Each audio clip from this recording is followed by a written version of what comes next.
Hey everybody. First thing, I just want to apologize for the inordinate amount of time it's taken to get this video made, but I'm finally doing it. I finished the Meteor Katana and I'm finally putting together a video on it. This project turned out to be uniquely difficult to make a video on.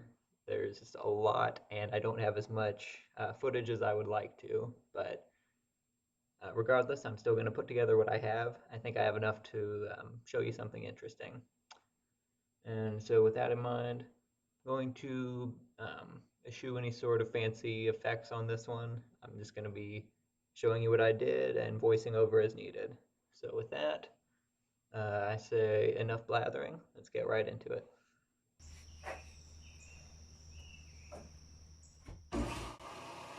Now the first thing to do here is just to take that bar of damascus steel I forged in the last video and make sure that the high carbon steel in the core of that bar is going to be perfectly centered along the cutting edge. I don't want any of the softer meteorite wandering onto the cutting edge of the blade. And to do that, first thing I need to do is just clean up the side of the bar that's going to become the cutting edge. Once that side is clean, I'll be able to dip it in some ferric chloride, and that will expose a darker band of material that runs down the middle.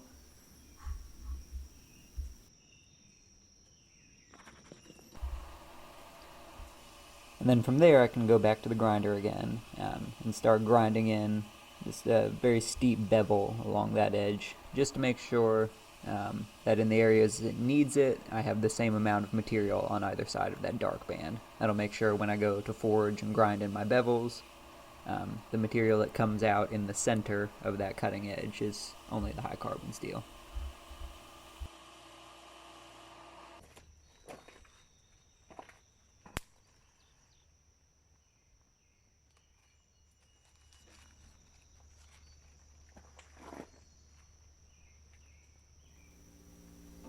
And now I can finally start the final forging on the blade.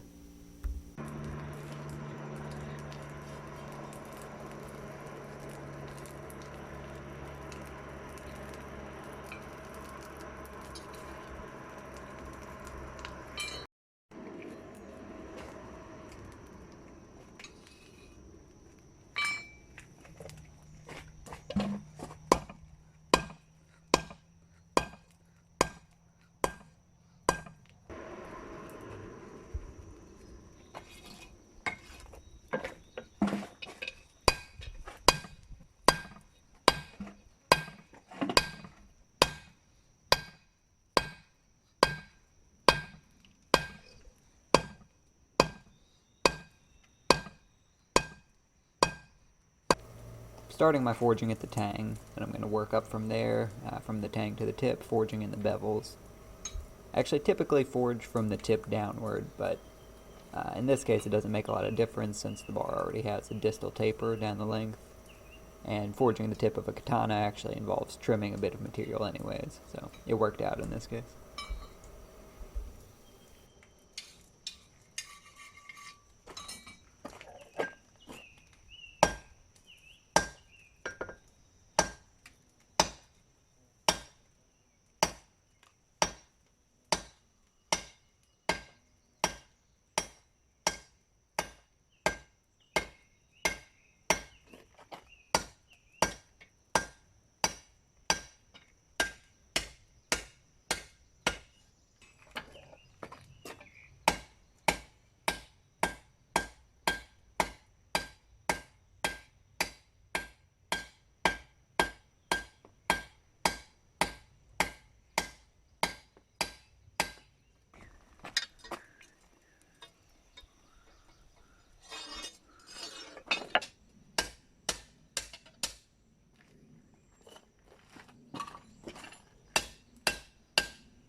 And the damn camera fell over, but that's okay.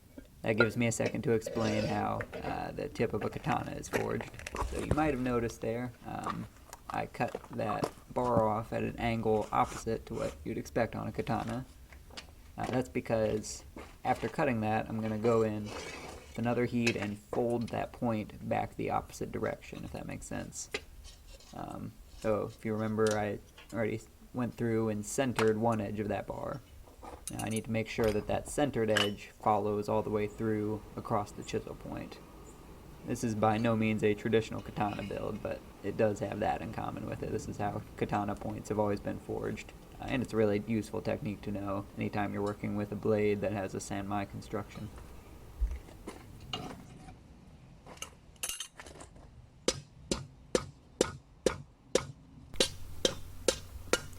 I've heard they make these things called camera stands, but I'm not really sure what that's all about. And that's the forging on the blade done. Nothing too complicated about forging a katana. Now it's ready for the grinding. From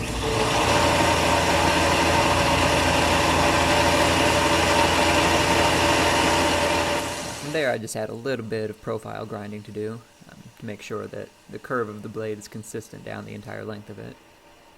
And after that, it wasn't too difficult of a blade to grind. I forged it very close to the final dimensions, so it's really just a matter of cleaning scale off of the surfaces and then doing a little bit of touch-up work to make sure that my plunge line between the flat and the bevel is nice and smooth and straight.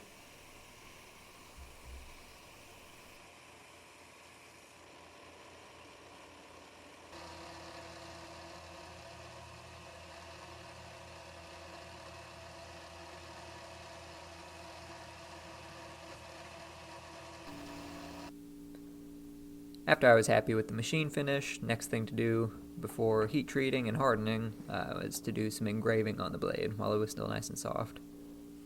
Now, I enjoy hammer and chisel engraving personally. I find it very peaceful and relaxing. But it is a pretty time-consuming process, so here's just a little clip to get some idea of what cutting one chip loose looks like.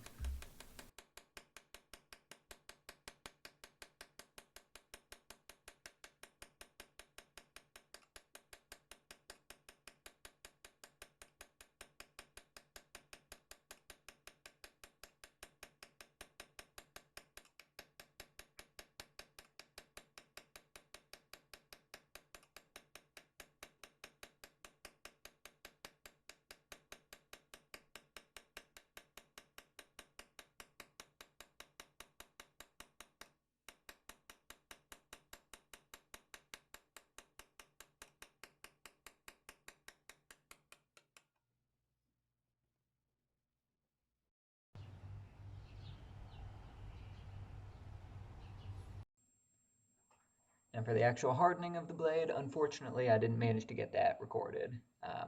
When you're doing a hardening in a coal forge, it's kind of tricky to film for just one person. You're standing there using one hand to constantly tend the fire, the other hand to slide the blade back and forth and carefully watch for the whole thing to get up to critical temperature. And then once it finally gets there, if you take a moment to go and turn on the camera, make sure the shot looks good, turn it on, by the time you get back over to the forge, you've lost the heat. And then on this particular blade, I had a little bit of trouble. I had to do it 2 times. First time I ended up with a soft spot near the end of the blade. Second time it went well, hardened down the entire length. But yeah, unfortunately, I just don't have that recorded. You have to use your imagination. To temper the blade, I gave the entire thing a soak at about 400 degrees for a couple hours, actually just out in the gas grill. And then after that, I went along the entire spine of the blade with a blowtorch and tempered it to kind of a dark straw, just to make the spine a little bit softer than the edge.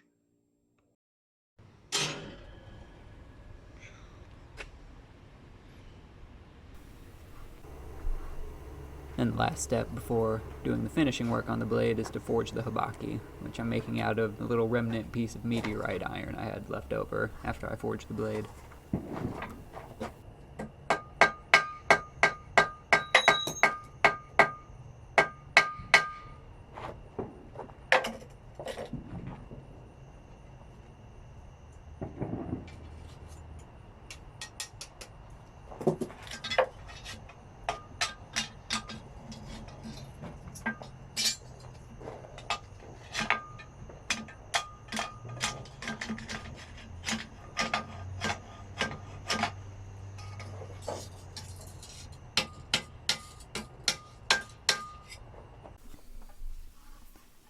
After that, it was time for hand sanding, which was probably the most time-consuming part of this project, I guess aside from making the fittings.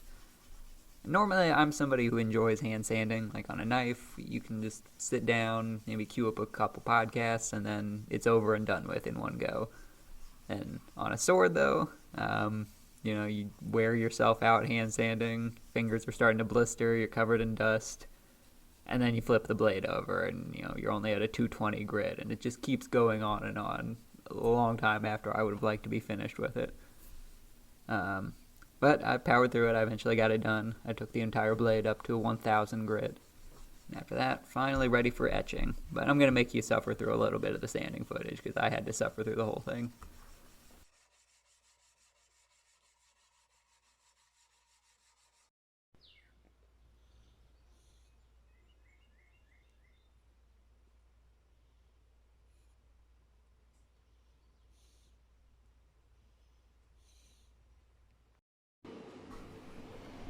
At least when you're hand sanding Damascus, though, you can console yourself with the fact that the more work you put into sanding that finish, the more satisfying the etch is going to be when you finally get there.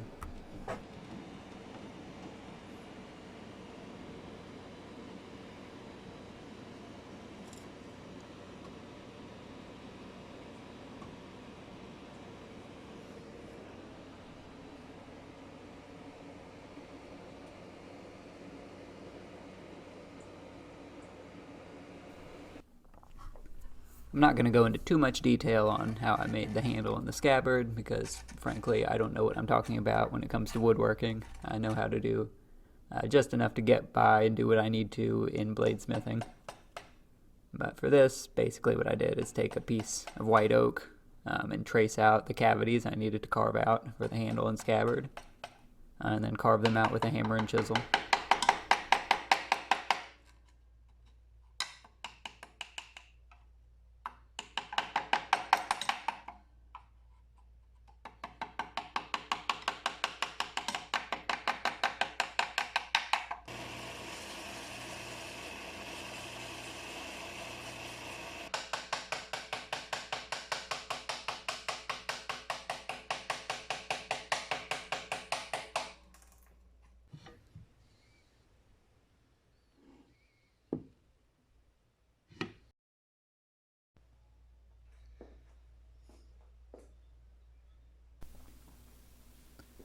To finish off the wood pieces, I've treated them with a solution of ferric acetate, which you can get by just dissolving iron in vinegar.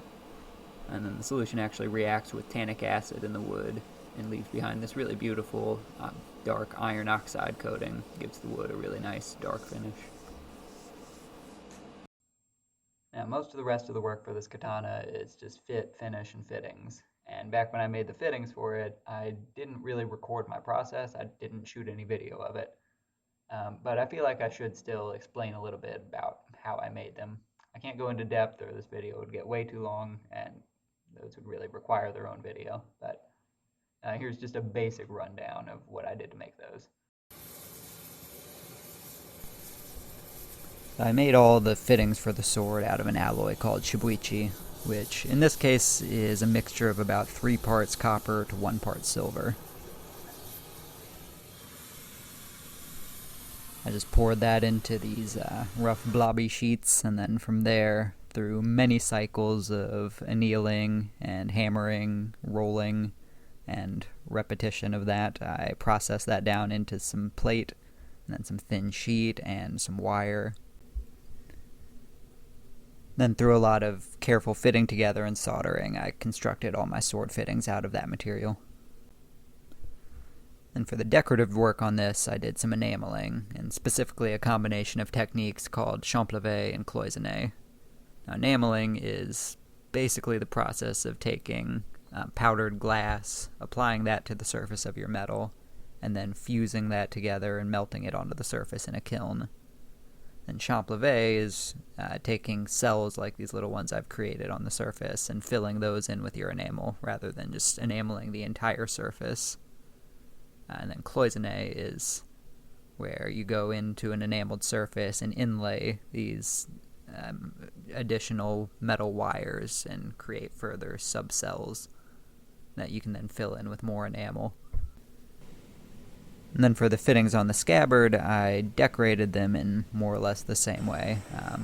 But for my underlying forms, I cut the cells out of sheets of iron and then brazed those onto a backing sheet of copper.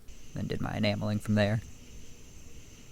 Now the actual patterning that I'm making here is pretty directly influenced by the work of Hirata Donin, who is a sword fitting maker during the Edo period in Japan. We don't have a whole lot of examples of his work that have survived, and the stuff we do have is very unusual and enigmatic. Haven't really seen anything else like it. But I've been fascinated with his work pretty much since the first time I saw it, so these fittings are kind of my homage to the kind of patterning that he created with a bit of my own flair added. And then there were just a lot of little details to get put together before I could actually call this thing finished. Here I'm doing the silk wrap around the handle, which is fairly traditional, but underneath that I have some strips of buckskin that I tanned several years ago. As an Indiana country boy, it felt a little bit more fitting than the stingray skin that you'd normally find on a handle like this.